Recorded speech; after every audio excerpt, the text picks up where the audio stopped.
আসসালামু আলাইকুম গাইস, দেখেন আমি পিঠা বানাচ্ছি। কেমন হয় জানাবেন। আমি কিন্তু পিঠা বানাতে তেমন একটা ভালো পারি না।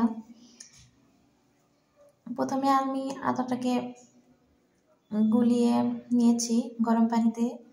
এরপরে আমি রুটির জন্য ড্রো বানিয়ে বেলানিতে বেলছি।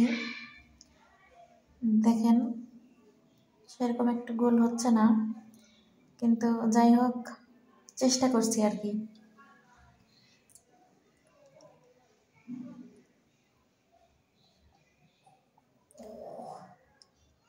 এরপর আমি একটু গুঁড়ো নিয়ে নিলাম,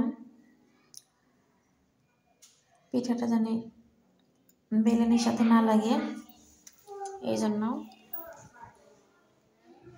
দেখেন আমার পিঠাটা বানানো হয়ে গিয়েছে।